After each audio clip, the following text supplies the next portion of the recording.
Hello दोस्तों। तो आज हम लोग घटना चक्र पर्यावरण एवं पारिस्थितिकी की चैप्टर 4 डिस्कस करेंगे। इसका पृथ्वी शिखर सम्मेलन रियो समिट के बारे में, एनवायरनमेंट एंड इकोलॉजी घटना चक्र का। तो शुरू करते हैं। देखिए, हाँ, तो जलवायु परिवर्तन के कारण पृथ्वी पर विभिन्न प्रकार के संकट उत्पन्न हो रहे हैं, ये हम सभी जानते हैं। ग्लोबल वार्मिंग हो रही है, टेम्परेचर बढ़ रहा है, ग्लेशियर्स पिघल रहे हैं, तो ये सब जलवायु परिवर्तन के ही कारण हो रहा है। तो वर्ष 1992 में हमारी धरती पर मंडरा रहे संकटों से निपटने के लिए साझी रणनीति बनाने के मकसद से विश्व भर के नेता ब्राजील के शहर रियो डी जेनेरियो में पृथ्वी सम्मेलन में एकत्रित हुए थे। तो सवाल आता है कि पृथ्वी सम्मेलन कहाँ और कब हुआ था? तो वो ब्राजील के शहर रियो डी जेनेरियो में 1992 में हुआ था। ठीक है। इस सम्मेलन में जलवायु परिवर्तन और ग्लोबल वार्मिंग जैसी समस्याओं को लेकर गहरी चिंता जताई गई थी। इनसे लड़ने के लिए मिलकर प्रयास करने का संकल्प भी लिया गया था। कुल 172 देशों के प्रतिनिधियों ने संयुक्त राष्ट्र द्वारा पर्यावरण और विकास के मुद्दों पर आयोजित इस वैश्विक सम्मेलन में शिरकत की थी। तो 1992 में सम्मेलन में कुल 172 देशों ने भागीदारी की थी। रियो डी जेनेरियो में वर्ष 1992 में संपन्न अंतरराष्ट्रीय पृथ्वी शिखर सम्मेलन में संयुक्त राष्ट्र का पर्यावरण एवं विकास सम्मेलन था। ठीक है, ये संयुक्त राष्ट्र का पर्यावरण एवं विकास सम्मेलन था। रियो अर्थ समिट 1942 के दौरान वैश्विक पर्यावरण सुविधा की स्थापना की गई, जिसको बोलते हैं GEF, global environment facility. GEF की स्थापना भी 1992 में रियो अर्थ समिट के दौरान ही की गई थी।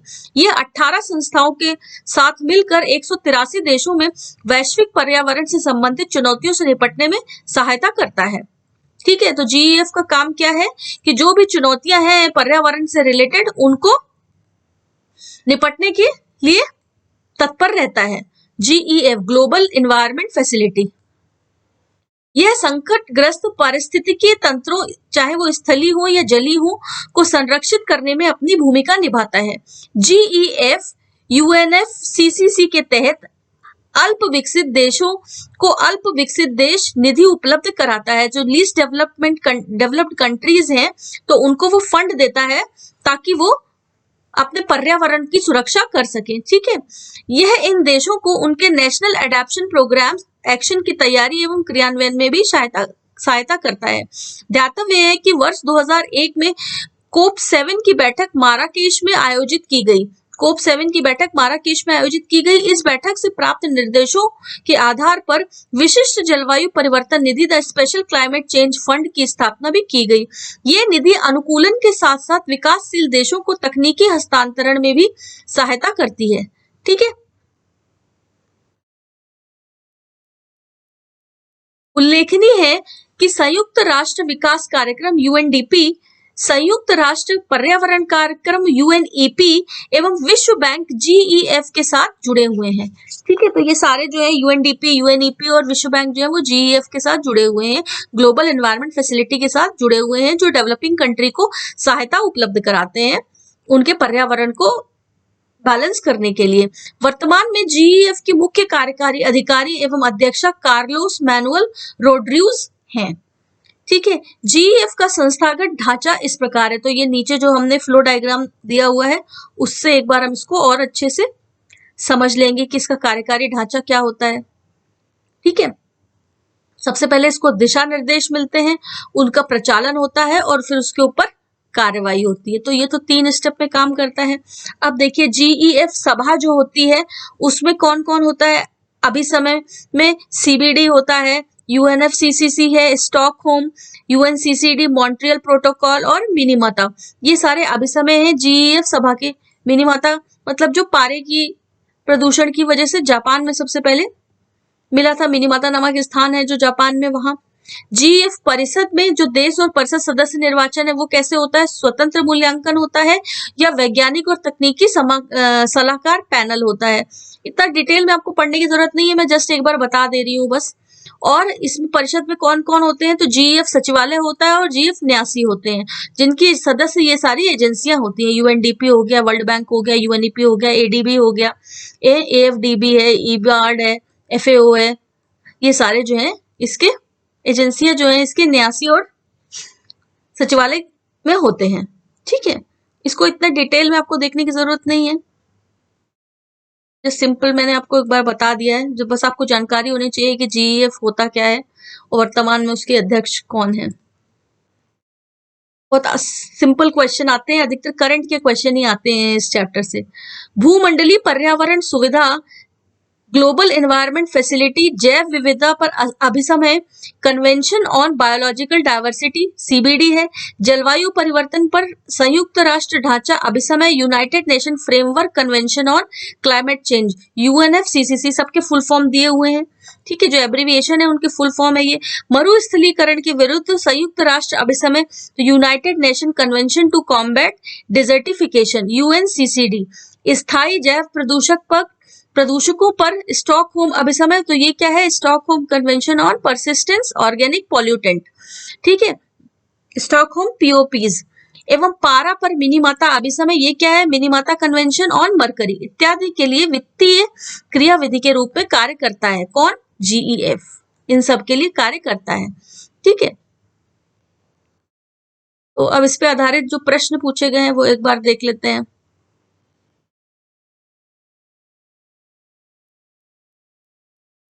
रियो डी जेनेरियो में संपन्न अंतरराष्ट्रीय सम्मेलन था, क्या था वो, संयुक्त राष्ट्र पर्यावरण एवं विकास सम्मेलन था, ये हमने पढ़ा, तो option A is the right answer.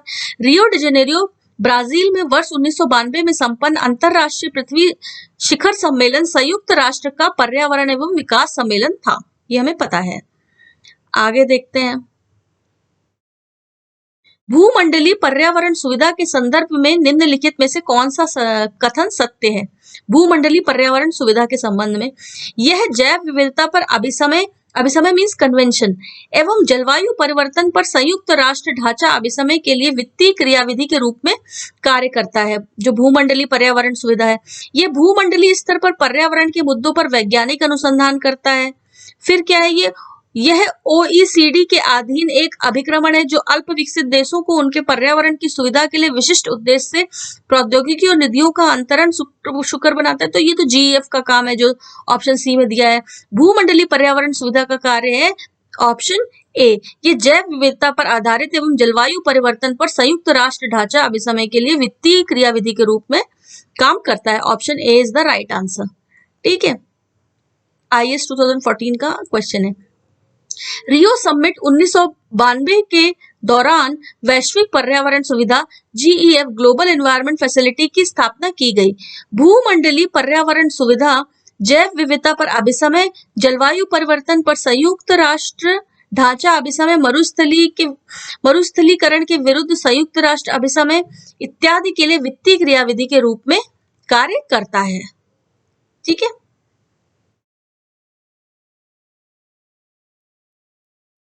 अब देखते हैं एजेंडा 21। एजेंडा 21 क्या है, देखिए, ब्राजील की राजधानी रियो डी जेनेरियो में वर्ष 1992 में पर्यावरण और विकास सम्मेलन आयोजित किया गया। इसे अर्थ समिट या पृथ्वी शिखर सम्मेलन भी कहा जाता है। यह सम्मेलन स्टॉकहोम सम्मेलन की 20वीं वर्षगांठ मनाने के लिए किया गया था, क्योंकि स्टॉकहोम सम्मेलन कब हुआ था, 1972 में, तो उसकी जो 20वीं वर्षगांठ मनाने के लिए रियो डी जेनेरियो में 1992 में सम्मेलन किया गया।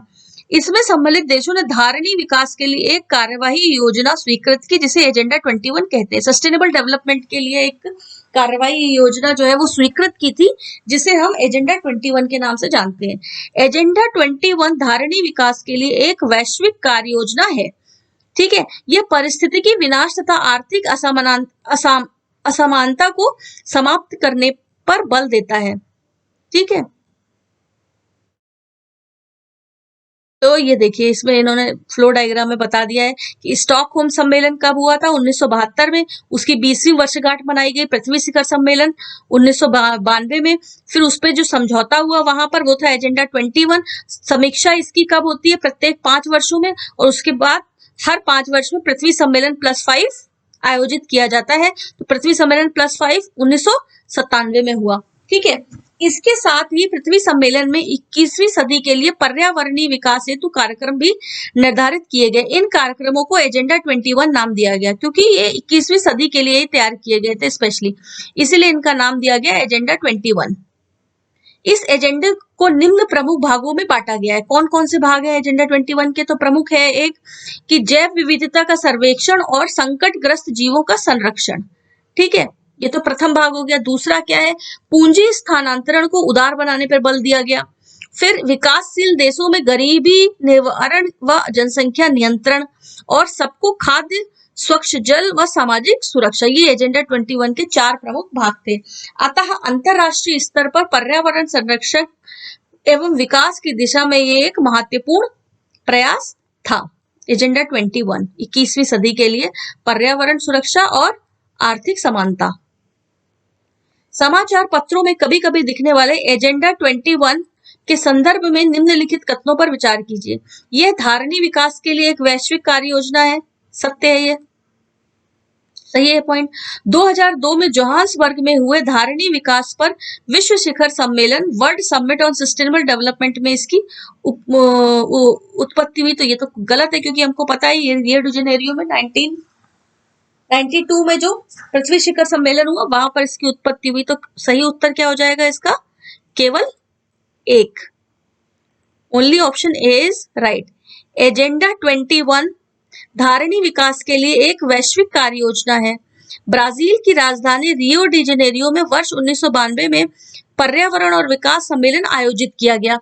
इसे अर्थ समिट या पृथ्वी शिखर सम्मेलन कहा जाता है। इसमें सम्मिलित देशों ने धारणीय विकास के लिए कार्रवाई योजना स्वीकृत की, जिसे एजेंडा 21 का नाम दिया गया था। ठीक है, फिर पृथ्वी शिखर सम्मेलन का आयोजन किया गया था। कहाँ? रियो में किया गया था। रियो डी जेनेरियो ब्राजील में किया गया था। ये भी हो गया। इसके बाद जो नेक्स्ट चैप्टर है वो है रियो प्लस 20 सम्मेलन। तो स्टॉकहोम प्लस 20 क्या हुआ? रियो सम्मेलन, फिर रियो प्लस 20 हुआ। अब हम उसके बारे में देखेंगे कि रियो प्लस 20 जो है वो कब हुआ और उसका उद्देश्य क्या था। वर्ष 1992 में आयोजित पृथ्वी सम्मेलन के ठीक 5 वर्षों के बाद 23 से 27 जून 1997 के मध्य न्यूयॉर्क में संयुक्त राष्ट्र महासभा ने एक विशेष बैठक का आयोजन किया था, जिसे रियो प्लस 5 या पृथ्वी सम्मेलन प्लस 5 के नाम से जाना जाता है। यह बैठक एजेंडा 21 को लागू करने की दिशा में उठाए गए कदमों के मूल्यांकन हेतु ही बुलाई गई थी। ऊपर भी हमने इस चीज को पढ़ा। एजेंडा 21 के तहत पहली बैठक में उन सभी कारकों को सूचीबद्ध किया गया था जिसे टिकाऊ विकास के लक्ष्यों को हासिल करने के लिए महत्वपूर्ण माना जाता है। उल्लेखनीय है कि रियो प्लस 10 का आयोजन जोहान्सबर्ग दक्षिण अफ्रीका में सितंबर 2002 में हुआ। रियो प्लस 10 कहाँ हुआ था? जोहान्सबर्ग दक्षिण अफ्रीका में हुआ। प्लस 5 कहाँ हुआ? न्यूयॉर्क में। और रियो प्लस 10 जोहान्सबर्ग दक्षिण अफ्रीका में हुआ। फिर रियो प्लस 20 का आयोजन रियो डी जेनेरियो ब्राजील में 20 से 22 जून 2012 के मध्य संपन्न हुआ। तो रियो प्लस 20 जो था वो भी ब्राजील में ही, रियो डी जेनेरियो में ही हुआ था। ठीक है, रियो 20 धारणीय विकास पर संयुक्त राष्ट्र सम्मेलन का लघु नाम है। रियो प्लस 20 क्या है? धारणीय विकास पर संयुक्त राष्ट्र सम्मेलन का लघु नाम है। यह सम्मेलन जून 2012 में रियो डी जेनेरियो ब्राजील में संपन्न हुआ। यह सम्मेलन 1992 में रियो डी जेनेरियो में पृथ्वी सम्मेलन की 20वीं वर्षगांठ तथा वर्ष 2002 में जोहान्सबर्ग में आयोजित विश्व सतत विकास सम्मेलन की 10वीं वर्षगांठ के उपलक्ष्य में आयोजित किया गया था। ये सब याद करना है आपको। ठीक है, वर्ष 2012 में ब्राजील के, आप एक बार ये इसको सुन लेंगे ना तो आपको अपने आप ही मेमोराइज हो जाएंगे। जो पॉइंट है इंपॉर्टेंट वो आपको आपके दिमाग में बैठ जाएंगे और जब आपको एग्जाम में पूछा जाएगा तो आपको अपने आप ही उन आंसर याद आ जाएंगे, एक बार आप अगर इसको सुन लेंगे। ठीक है, तो वर्ष 2012 में ब्राजील के रियो डी जेनेरियो में आयोजित रियो 20 सम्मेलन के घोषणा पत्र का शीर्षक द फ्यूचर वी वांट था। क्या था इसका शीर्षक? The future we want. इस मसौदे में जनसंख्या नियंत्रण, गरीबी उन्मूलन, सतत विकास और सामाजिक समानता इत्यादि पहलुओं पर विचार किया गया था।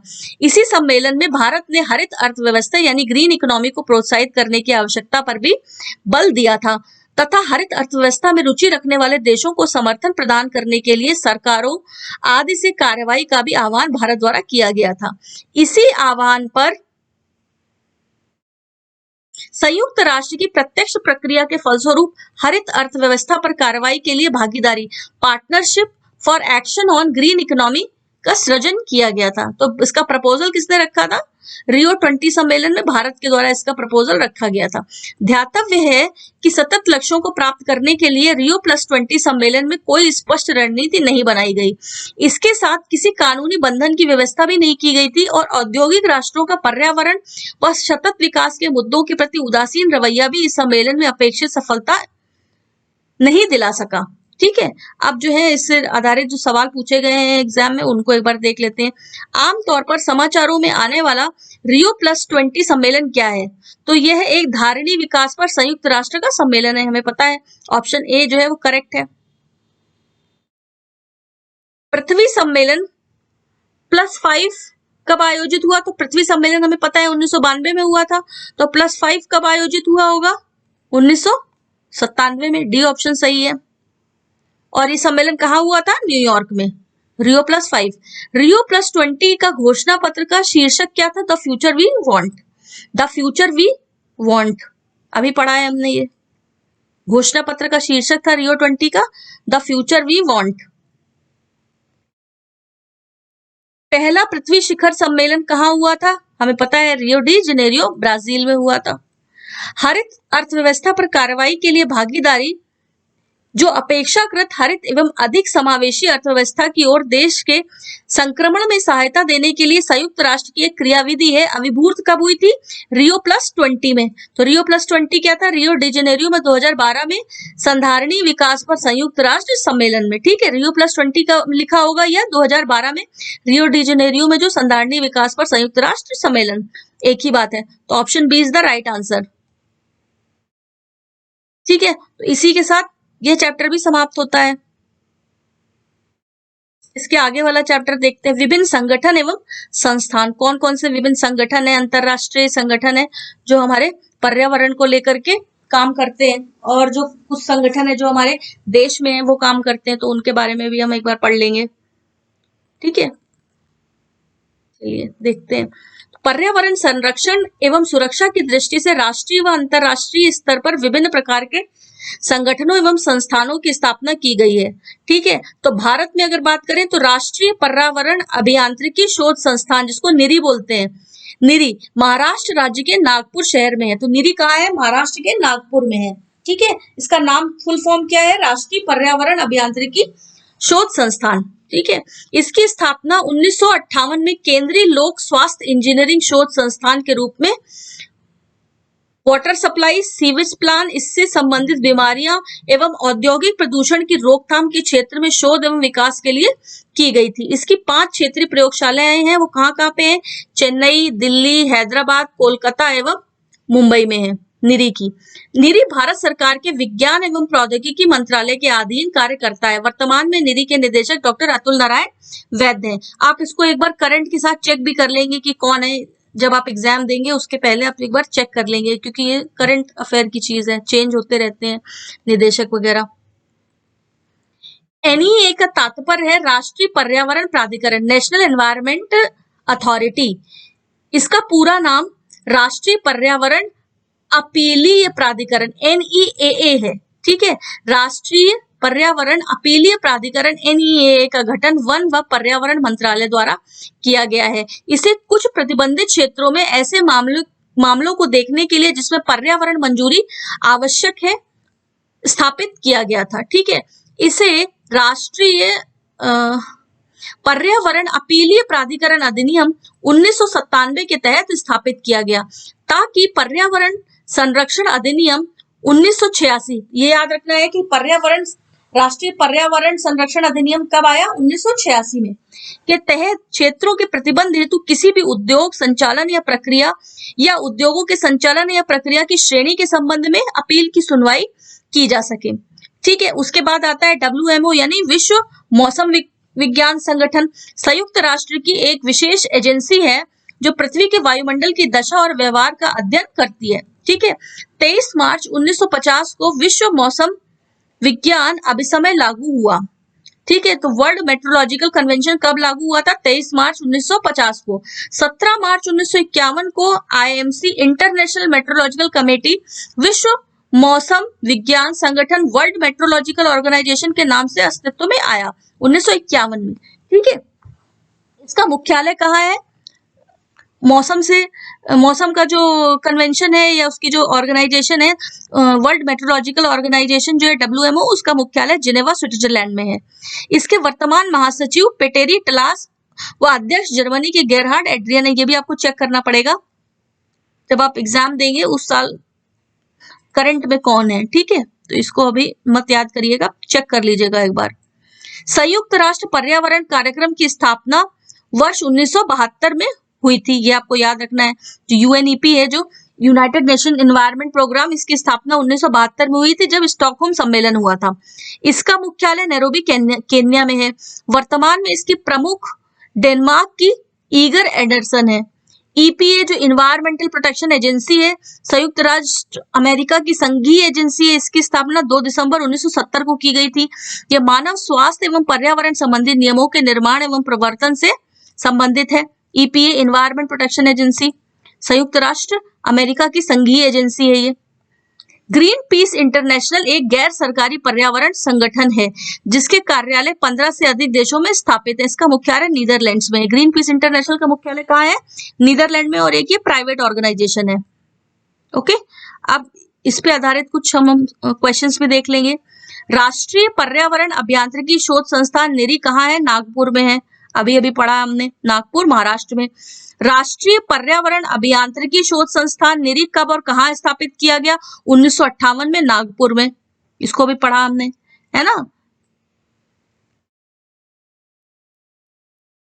NEA से क्या आशय है? NEA का फुल फॉर्म क्या है? तो NEA का फुल फॉर्म है national environment authority. National environment authority. विश्व मौसम विज्ञान संगठन का मुख्यालय कहाँ है? जेनेवा में। अभी पढ़ा हमने, मौसम विज्ञान का जेनेवा में है। UNEP का मुख्यालय कहाँ है? नैरोबी में। UNEP का नैरोबी में। संयुक्त राष्ट्र पर्यावरण कार्यक्रम का मुख्यालय, वही अभी बताया, नैरोबी। EPA का फुल फॉर्म क्या है? EPA का फुल फॉर्म क्या है? ये संघात्मक एजेंसी है, कहाँ की? संयुक्त राष्ट्र की, पढ़ा हमने। और इसका फुल फॉर्म क्या हमने बताया अभी आपको? Environment protection agency. Environment protection agency, EPA। Green peas international का मुख्यालय एम्स्टर्डम में है। Amsterdam, Netherlands. हाल ही में संयुक्त राष्ट्र पर्यावरण सभा का चौथा सत्र कहाँ आयोजित किया गया? ये उस समय का करंट का होगा सवाल। नैरोबी केन्या में किया गया, ठीक है।